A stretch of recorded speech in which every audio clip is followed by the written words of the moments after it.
Hello, good people of YouTube. Welcome to episode 56 of What Makes This Song Special. The show where every week I take a different song. I talk about why that song is special to me, what makes it a special song. You know, I think when I try and explain what the episodes are about, it's not about, why a song's good, because that's all, subjective.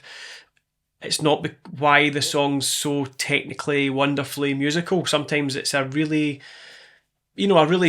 basic song that lots of people might hate. I hope this week's one isn't that. I think it's a great song, but it's not always about it being a great song. It's about it being a special song, and that is completely subjective to every single person on this earth. When they hear a song for the first time, they'll either love it or hate it or be indifferent to it at first, and maybe it grows on them. For me, these are just songs that remind me of an episode in my life, a chapter in my life, something that happened that was happy or sad or funny or whatever. So yeah, I tell a little story. I'll talk about, the story that this song reminds me of, and then I'll talk a wee bit about the song itself, about the singer, do a wee bit of a vocal coach takedown on the singer. Very short, so as not to bore non-singers. And I'll do a part two where I'll leave a little clickbait at some point at the very end of the video that'll take you to my cover version, which I will do of today's song, as I do every week. So yeah, this one goes back, the story of this one goes back to the last weekend in February 2020. It was my youngest brother Luciano's stag do. He was due to get married that summer, and as co-best man, along with my other brother Dario, we'd organised a weekend of drinking and banter and all the usual stuff that you expect from a stag do. We'd hired a big house and a farm in Stirling in the north of Scotland, which had a hot tub, beer pong tables, and it was a 15-minute taxi ride into the town centre for us to go out to pubs and clubs and all that type of stuff. So perfect location for the stag do, ticked off. The only thing that wasn't perfect at the time was my health. As always, Lyme disease had sort of decided at that point that it was going to sort of add a few new symptoms into the mix for me. And they came to the table just maybe a few months before the stag do was due. So yeah, just as always, I new symptoms. So these new symptoms were I'd be getting palpitations, strange chest pains, breathlessness. It was particularly bad if I ate too much, exerted myself physically, or drank alcohol. So once again, something that I should have been looking forward to was kind of spoiled by the anticipation of a weekend doing all of the things that would sort of exacerbate the symptoms. This isn't just a wee side note. This is not a, woe is me, feel sorry for me episode. I've done a couple of episodes where I've talked about my Lyme disease journey. They aren't to get sympathy, they're to raise awareness. This one's not really a raise awareness episode. It's just that it's linked to the song, as you'll see in a minute. So anyway, I'd been to the doctor about these symptoms a few months before, and he seemed concerned enough by the symptoms to refer me to cardiology. So I tried to tell myself that it was probably just another strange Lyme disease symptom, or that it was anxiety, or I was just exhausted, or blah, blah, blah. All those things that you try and tell yourself. But the reality is that when you have frightening symptoms like that, it's impossible not to freak out a little bit. And I had so many sleepless nights lying awake, trying to convince myself that I was fine while my heart was feeling like it was going to explode out of my chest. And I would shake and convulse, and I tried to take these like slow deep breaths and try and make it pass, but sometimes it would go on for hours, and it was a pretty horrendous symptom. So yeah, not looking forward to the stag do in the way that I should have been. And anyway, after months of waiting, I finally received a letter to say that my cardiology appointment was scheduled for like a week or so just before the stag do. So I went along, answered all the questions that the cardiologist asked me. I got an ultrasound scan, and I hoped that the results would arrive before the stag do so that I could know, either way, hopefully my mind would be put at rest before the stag do. So on the day of the stag do, the results still hadn't come in. I tried to phone the doctor's surgery a few times to see if there were any results there, and I kept getting told that they might be in near the end of the day and to call back later. So myself and my brother Dario were due to pick up Luciano, call him Lucci, for the stag do at about 4:30, and I still hadn't heard. So I made an excuse and made a call while they all waited for me in the car outside Lucci's house, moaning at me to hurry up so that we could head up to Stirling. And I was pretending that I was on the phone to like a bridezilla who was asking me lots of questions about songs for her wedding. I didn't want to tell them about it. I didn't want to sort of, bring a negativity to the stag do. And I know this kind of sounds kind of crazy. I don't actually remember what the receptionist said on the phone. I don't think the full result was in. I remember her saying something like, "Oh, no news is good news." So I was kind of relieved at that, but still sort of wondering what the results were, because they weren't completely in. I was just sort of told by her to not worry about it, and if it's something serious that I would have known by now. I know that that's not always the case, although it often is. So yeah, my mind was settled a little bit, but not as much as I would have liked. So anyway, we stepped into the car, and I decided that I was just going to embrace the weekend, enjoy my brother's stag do, try to keep my mind off everything, and yeah, onwards and upwards. So we picked up another mutual friend of the brothers, Frankie, Andy Carr, who is actually in a music, seeing as we're talking about music, he is actually the bass player in the band Gun, very famous band, for any Gun fans out there, and a great bass player, and we all chatted and laughed on the drive up to Stirling. I hadn't seen Andy in a while, so we were deep in conversation about many things, but music always sort of came to the vanguard of any discussion, and he was telling me to check out this new artist called Tom Odell. I'd heard the name, but I hadn't really paid much attention to his music. And Andy was adamant that I should listen to it. He was saying, he's like a modern day Elton John, Billy Joel kind of guy. And that was enough to, that kind of comparison was enough to get me to go into my Apple Music app on my phone, download the app, download his latest album, or a couple of his albums, I think. And the conversation turned to the carnivore diet of all things, and we kind of forgot about Tom Odell. I'd forgotten all about him. So anyway, I really hoped that the concrete results had, would put my mind at rest. But the show must go on, as it has a million times on the journey that I've been on in the last 13 years with Lime. And yeah, as we got there, we opened beers, we opened lots of drinks, we got on it, as they say certainly say that in Glasgow. I don't know if that's a term in other places, but we got on it, as in we were drinking, we were partying, we were having a good time. We ate and we drank, and we were up till about 4:00 in the morning, and telling funny stories, playing beer pong, slagging each other off. The Friday night was like the night in of the stag, and then the Saturday night was supposed to be the night out. So we were just in, doing shots, all the stuff that boys do on a stag do. And then I woke up at 6 a.m. after 2 hours sleep, with, of course, the symptoms going bananas. My heart absolutely pounding out of my torso, pains in my chest and down my arms. And I made the mistake of looking at my Apple Watch, which was on my wrist, just to see what my heart rate was at, and it was sitting at like 165 beats a minute in the middle of the night, lying down. So I was like, okay, this isn't good. And I was trying to calm down. I was telling myself, it's okay, I've done this before. We drank a lot last night. Maybe it's anxiety, maybe it's blood sugar spike from the alcohol and the food.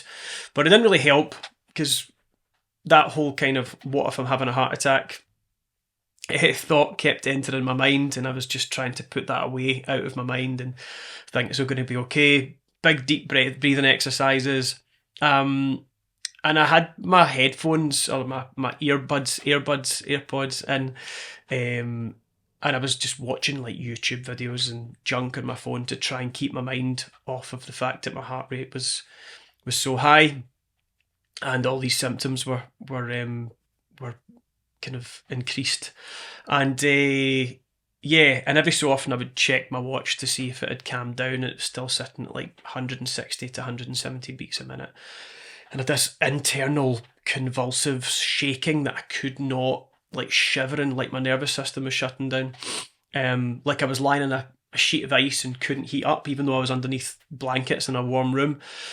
And yeah, not nice. I won't go into any more detail on that. It was pretty horrible. And so I looked around the room and everybody was sleeping, and I was so desperate for somebody to wake up. But, you know, given that we went to bed at 4 a.m, I was probably going to be waiting a few hours.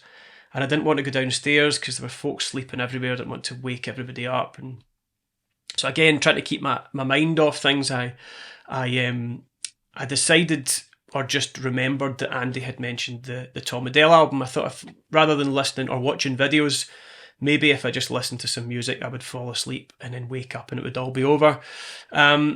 So I jumped onto the Tom Odell album, and I should have remembered the name of the album to tell you, but I'm sure you can Google it. And I stuck on the album. We listened to the couple of nice tracks. I think the first two tracks played out, and I was like, yeah, they're quite good. I was trying to focus on the music and not think about what was happening to my body. And then the third track came on, and there was just something about it. It was this special track. You know, the other songs were good, but they weren't blowing my mind. And then all of a sudden, this track was moving me. It was interesting. It was different. It was special. And it was, of course, Another Love. And I listened to it on repeat for a while I waited for all the boys to wake up. And it just kind of got me through like a couple of really difficult, really horrible hours in the middle of the night, where I just needed something to take my mind off things. And that song just playing over and over again seemed to help. It didn't take away the symptoms, but it certainly helped me kind of ride the storm. And yeah, I waited. It took quite a number of hours for everybody to wake up, and eventually went downstairs and tried to speak to people, and just hope that chatting away to everybody would kind of take my mind off of things and things would normalise. My heart felt strange the whole day, and unfortunately with another day of debaucherous drinking and eating and dancing and all that stuff to go. So it was one of those ones where I just had to get on with it. We went to an escape room in Falkirk during the day, then went out for more food and more beers. And I always remember being in this wee bar, sort of restaurant, having a burger, and I checked the football news. I always check the Italian, well, to check all the football news, but especially the Italian football news, or the Italian football scores on a Saturday. And I was biting into my burger and I looked at the football scores, and all of the Italian games had been cancelled. And it was due to this, you know, mysterious, dangerous virus that was spreading like wildfire. And it was, of course, COVID. And this was the first sort of concrete evidence, I think, that we had that it was about to change life as we knew it very quickly. I remember having this debate with the boys who were saying, it won't get into Britain, you know, it won't be a big deal. And I was like, if it's in Italy, it's already in Britain, you know, it's like... And then, of course, a couple of weeks later, you know, the world closed down. It's kind of strange to think, you know, the rest of that weekend, we had a great weekend. We had an awesome time. I did my best to ignore the strange and wonderful things that were happening in my body. And then a couple of weeks later, the whole world just closed. It's something that we could never have, you know, foreseen. And of course, Lucci's wedding to Laura was postponed, and the stag do seemed like a sort of distant memory that never even happened. And I actually forgot all about Tom Odell. I don't know if I blanked that night from my memory because I just didn't want to think about it. I forgot about the song. I forgot about Tom Odell. I never listened to the album again. I never listened to any of his music. Not because it wasn't good. You know, I don't know. This is no disrespect to Tom Odell. It just didn't really... I didn't go back and listen to it.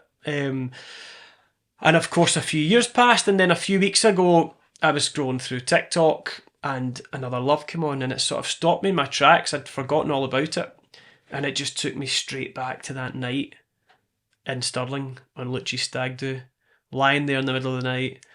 And it made me think of the weeks and months that had followed the unthinkable close down that I'd spoken about before. And it just reminded me of how alone I felt that night, and like yeah, and then I'm still here 3.5 years later.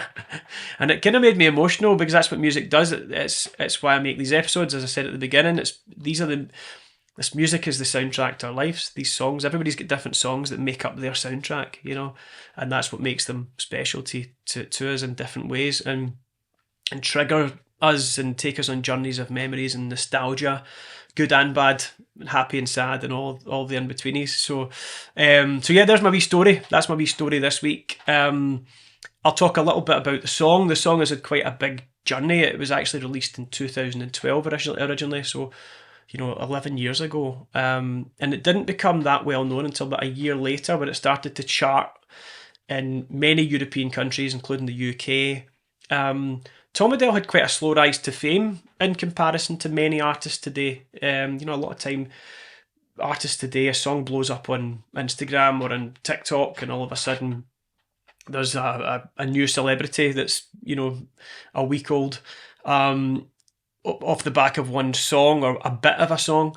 His rise to fame was a little bit slower. He was on 3 or 4 albums before he probably made it to being a sort of household name.